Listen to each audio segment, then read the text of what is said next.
마지막 대사는 이 제목을 가지고 함께 하나님의 말씀을 나누기 원합니다. 마지막 종말. 사람이 사는 데서는 개인적인 종말이 있죠. 그렇죠? 죽음이 이제 종말이 되겠죠. 그뿐만 아니라 성경은 모든 인류의 종말에 대해서 분명히 이야기하고 있습니다. 그런데 그 종말 이후에 뭐가 있습니까? 개인적인 심판과 인류의 심판이 있는 거죠. 히브리서 9장 27절에 한 번 죽는 것은 사람에게 정하신 것이고 그 후에 뭐가 있다? 심판이 있다. 전도서 12장 14절 말씀에 뭐가 나와 있습니까? 하나님은 모든 행위와 모든 일을 선악간에 판단하시는 말씀. 고린도서 5장 10절 말씀, 우리가 다 그리스도의 심판대 앞에서 선악간에 모든 일이 그 행한 대로 우리가 심판을 받는다고 했습니다. 그렇기 때문에 이 마지막 때에 사는 우리에게 있어서, 이 종말의 때에 사는 우리에게 있어서 뭐가 필요합니까? 우리를 올바르게 사는, 나를 향한 하나님의 뜻, 더 그 지경을 넓힌다면 우리 사회, 우리 가족, 우리 조국을 향한 하나님의 뜻이 무엇인가를 우리가 밝게 깨닫고 그 뜻대로 살아가는 삶의 지혜가 필요하다. 삶의 지혜. 특히 이 마지막이라는 것은 우리에게 무엇을 주니까? 긴장감을 줘요. 영적 긴장감을 줍니다. 그 긴장감 속에서 우리가 하나님의 뜻을 바르게 깨닫는 것이죠. 자, 우리가 예수님께서 마지막 때는 뭡니까? 그 시대의 징조를 보면 마지막 때인 것을 우리가 알 수가 있다. 그렇죠? 이 시대의 징조. 이 시대는 어떻습니까? 이 시대는 바로 지구촌 전역에 기상이변이 발생되는 거죠. 마이크 대고 하세요. 마이크. 지진과 기근이 발생되는 거죠. 민족과 민족, 나라와 나라가 다투고 전쟁을 벌이고 있습니다. 그럼 우리 각 사람의 삶의 라이프 스타일은 어떻습니까? 디모데후서 3장 말씀처럼 말세에 고통하는 때가 있다. 그래서 사람들은 어떻게 자기를 엄청 사랑해요. 자기를 사랑하지. 그리고 돈을 사랑합니다. 그리고 장합니다. 자기가 최고인 줄 알아요. 교만합니다. 정이 없어요. 무정하다고 그랬죠. 무정. 경건의 모양은 있으나 경건의 능력이 없다. 이것이 바로 마지막 때에 많은 불신자들, 심지어 크리스찬까지도 나타나는 삶의 스타일이라는 것입니다. 이때 하나님께서 우리에게 말씀을 주셔요. 너희는 마지막 때 어떻게 살아라? 지혜롭게 살아라. 지혜롭게 살아라. 그렇다면 우리가 지혜롭게 사는 것이 무엇인가? 무엇인가? 첫째로 바로 하나님께서 우리에게 주신 그 시간, 그 시간을 어떻게 하라? 가치 있게 보내라. 가치 있게 보내라. 시간 관리는 단순히 어떠한 테크닉 문제에 그것을 넘어서는 거예요. 크리스찬으로서의 이 시간 관리는 하나님과 나 사이의 관계성에서 이루어져요. 그러니까 이 하나님의 그 관계성에서 우리가 매 시간을 지혜롭게 살아가는 것이 인생의 지혜라는 것이죠. 세월은 어떠니까? 화살처럼 화살과 같다. 그만큼 빨리 흘러가고 있습니다. 빨리 흘러가고. 그래서 철학자 존 스튜어트 밀은 이렇게 말하고 있습니다. 요한복음 9장 4절 말씀을 인용하면서 때가 아직 낮음에 나를 보내신 일을 우리가 해라. 밤이 오게 되면 우리는 아무것도 할 수 없다고 했습니다. 실제 이 존 스튜어트는 33세에 폐병을 걸렸습니다. 오늘날은 폐병 걸리면 어때요? 약이 좋으니까 조기에 발견되면 바로 치료를 받죠. 그러나 이때 존 스튜어트 밀의 사람 그 당시 시대에서는 폐병은 거의 치명적이었습니다. 그래서 그가 33세 때는 한쪽 폐를 자를 수밖에 없었어요. 그럼에도 불구하고 그는 66세 쉬지 않고 집회됐고 강의에 힘써서 사는 인생을 살았다고 합니다. 그러나 임종시에는 뭐라고 했냐면 나는 최선을 다했다. 나는 최선. 어때요? 감동적인 결산의 고백 아니겠습니까? 여러분들이 인생의 어떤 마지막 자리에서 내가 최선을 다하는 삶을 살았다. 그 고백을 한 건 정말 최고의 고백이에요. 최고의 고백. 오늘 말씀 보니까 15절하고 16절 말씀이 상당히 주목할 필요가 있습니다. 우리 다 같이 읽어볼까요? 15절하고 16절.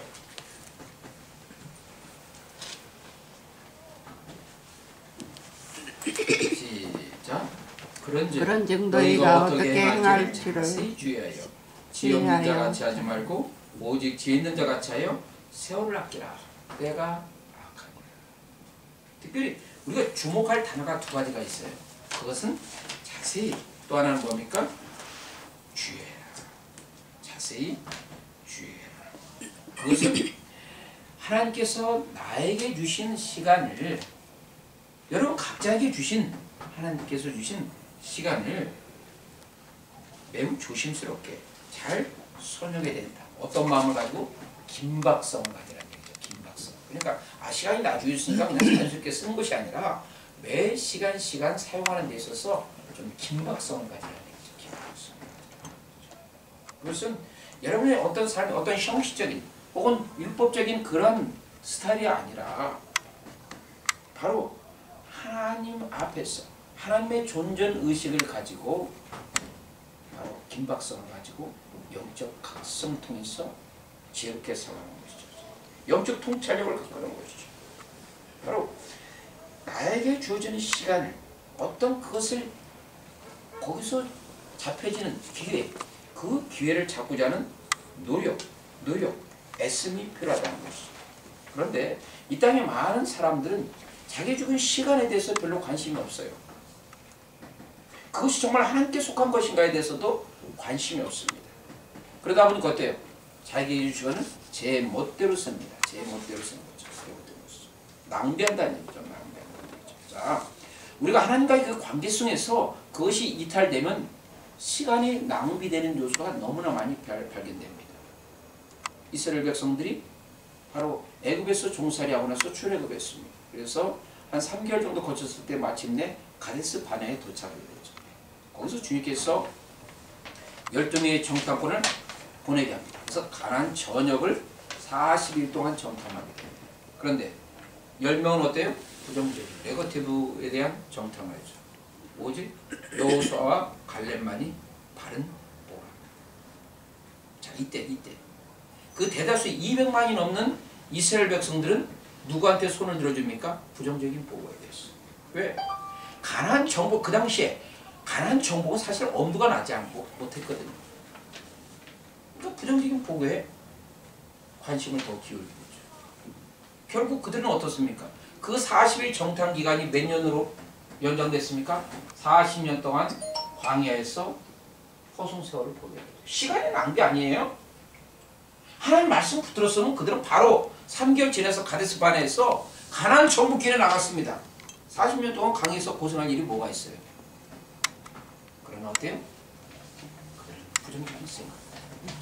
하나님의 약속을 붙들지 못한 거죠. 그러니까 우리가 시간을 지혜롭게 쓰는 그 가지에서 우리 중심에 있으니까 말씀 중심이 있어요. 하나님 중심이 있어요. 그때 나에게 주어진 시간을 내가 최선을 다해서 쓸 수가 있어요. 그런데 나의 삶의 자리에서 말씀 중심, 하나님 중심이 아니면 어때요? 낭비하는 요소가 너무나 많이 있다는 것이죠. 여러분이 한번 스스로 살펴보시죠. 나에게 있어서 시간의 낭비 요소가 왜 발생되는가? 근데 원초적인 원론적 부분에서 가게 되면 하나님의 관계성에서 이탈된 거고, 그것을 우리가 회복되는 것이죠. 이 세월에 해당되는 헬라어의 카이로스는 뭡니까? 시간이 제공하는 기회예요. 기회. 시간이 제공하는 기회. 그리스에 어떤 동상이 있다고 합니다. 그 동상은 앞머리가 무성해요. 근데 뒷머리는 민머리예요. 대머리라는 얘기죠. 그리고 날개가 있습니다. 그래서 한 나그네가 그 주민한테 물어봤습니다. 이 동상의 이름이 뭡니까? 이 동상의 이름은 기회라고 합니다. 기회. 그러면 왜 앞머리가 무성합니까? 왜 앞머리가 무성하죠? 기회는 다가오게 되면 쉽게 잡을 수가 있기 때문이죠. 그럼 왜 뒷머리는 민머리입니까? 이미 기회는 떠나면 아무리 잡고 싶어도 잡지 못한다는 거죠. 날개는 왜? 신속하게 간다는 얘기죠. 그러니까 자기에게 주어진 이 기회를 잡는 것, 여러분에게 주어진 시간을 잡는 것, 그게 인생의 지혜라는 것이죠. 그것이 여러분의 인생의 가치를 높여주는 거예요. 근데 그 가치를 높여주는 핵심 뭐예요? 하나님의 존재 의식에 있습니다. 말씀을 붙들어야 돼요. 약속을 붙들어야 되는 거예요. 여기서 이탈되면 여러분들은 낭비된 삶을 살 수밖에 없습니다. 자, 정말 인생을 지혜롭게 사는 요셉의 얘기를 한번 해보자 합니다. 그가 요셉이 그 110세 인생 그 마지막 됐을 때 그 당시에 많은 자기 백성을 모아놓고 이렇게 유언을 했습니다. 창세기 50장 24절에서 25절의 말씀이죠. 나는 죽을 것이다. 그러나 하나님께서는 당신들을 이 땅에서 인도해내서 아브라함과 이삭과 야곱에게 약속하신 그 땅에 반드시 인도하실 것이다. 그리고 너희들 이스라엘 백성들이 그때 출애굽했을 때는 반드시 내 해골을 메고 가라. 이렇게 유언을 했어요. 여기서 요셉의 신앙의 중심이 어디 있는가를 분명히 알 수가 있습니다. 요셉은 그 인생의 마지막에 있어서도 무엇을 붙들으니까 약속의 말씀을 붙들었다는 얘기죠. 그렇다면 요셉이 그 인생의 전반에서 무엇을 붙들은가? 말씀을 붙들었어요. 그렇기 때문에 애굽에서의 혹독한 종살이에서도 조금도 흔들림 없이 기도의 자리로 약속의 말씀을 붙들고 나갔다는 거죠. 승리를, 인생의 승리의 고백 아니에요? 너희들이 내가 죽으면 해골을 메고 가라. 400년이 지났습니다. 마침내 이스라엘 백성들은 출애굽하게 됩니다. 200만이 넘는 그 행렬 속에서 누구의 해골이 갑니까? 요셉의 관이 같이 갑니다. 그렇죠? 200만의 이스라엘 백성들이 요셉의 관을 보고 있어요. 그때 이스라엘 백성들이 어떤 생각을 했을까요? 아, 우리의 믿음의 조상, 우리의 선배인 요셉은 약속의 말씀을 붙들었어. 신앙에 어떤 격려를 주지 않을까요? 그렇다면 이스라엘 백성의 행렬도 누구의 말씀을 붙들으니까? 약속의 말씀. 아브라함과 이삭과 야곱에게 주신 약속의 말씀. 이스라엘 백성들의 삶에 주셨던 하나님의 약속의 말씀을 붙들고 가는 강력한 동력이 되는 거예요. 그러니까 하나님께서 오늘 여러분에게 무엇인가? 여러분의 삶이, 여러분의 자식뿐 아니라 여러분의 이웃에게 어떤 강력한 하나님이 이끄는 동력적인 삶을 살라는 것이죠. 그것이 시간을 지혜롭게 사는 지혜란 얘기예요. 자, 두 번째, 마지막 때 사는 지혜는 무엇입니까? 성령 충만해라. 그리고 장순과 감사가 넘치는 삶을 살라는 것이죠. 18절 말씀을 다 읽겠습니다. 18절 말씀.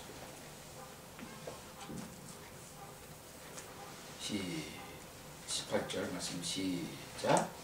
취하지 말라. 이는 강성하는 것이니 오직 성령으로 충만함을 받으라. 성령의 충만함을 받는 것이죠. 여기서 성령의 충만함은 어떤 성령에 의한 나의 삶에 미치는 영향력, 통제력을 이야기해 말하고 있습니다. 근데 여기서 대조가 되죠. 술 취함과 성령 충만한 것. 그렇죠. 술 취함은 어떻습니까? 어둠에 속한 자의 삶의 자인 것이죠. 성령 충만한 것은 뭡니까? 하나님의 손에 잡힌 인생이라는 것입니다. 그렇다면 여러분들이 지혜롭게 시간을 쓴다는 것은 뭐예요? 술 취함을 통해서 지혜롭게 시간을 쓸 수 있습니까? 없습니까?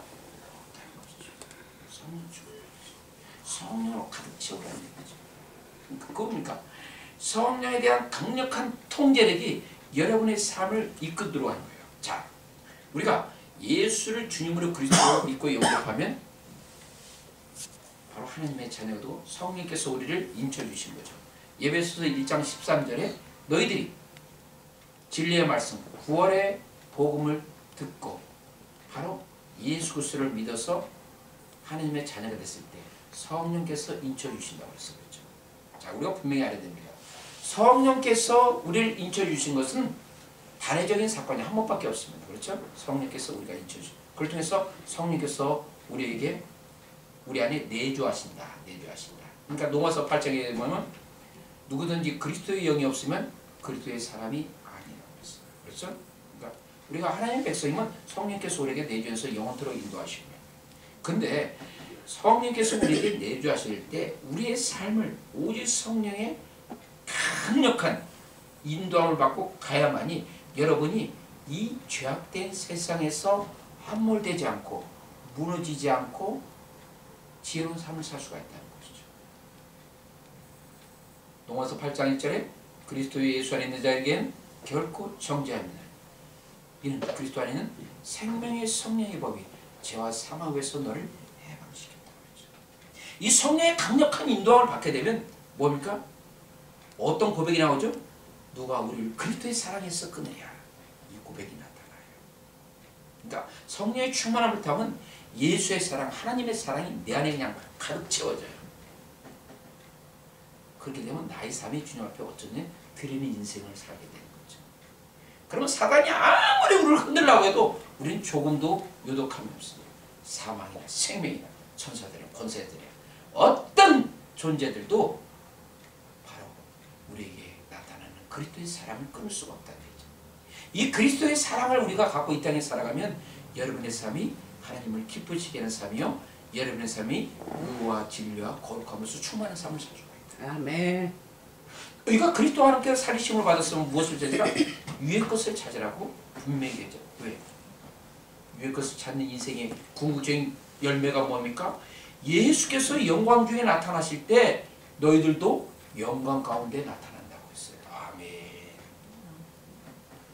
주께서 오련과 천사장의 소리와 하나님의 나팔 소리로 친히 하늘로 쫓아 강림하실 때 그리스도 안에서 죽은 자들이 먼저 일어나고 우리도 그들과 중요한 겁니다. 우리도 여러분도 거기에 포함되길 바랍니다. 아멘. 여러분도 거기에 우리에 포함되길 바랍니다. 아멘.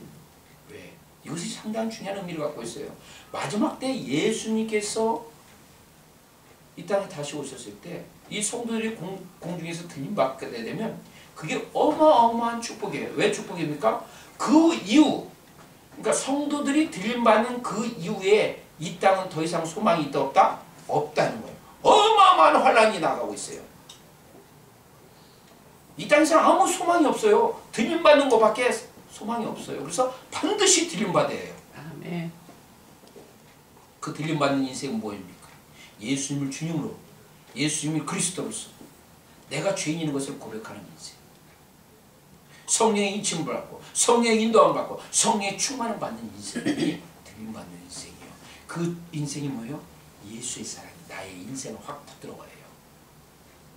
예수의 사랑이 나의 인생을 강력하게 이끕니다. 그 사랑의 이끌림 받아보면 예수님 다시 오시면 반드시 들림받는 거예요. 아멘. 그때 제대로 들림받지 못하면 어때요? 지상의 어마어마한 환란 때 여러분 소망이 있다 없다? 지상에는 소망이 없어요. 이제 전혀 없어요. 예수의 사랑이 충만하시고 성령 충만해서 승리하는 종교 인생을 축복합니다.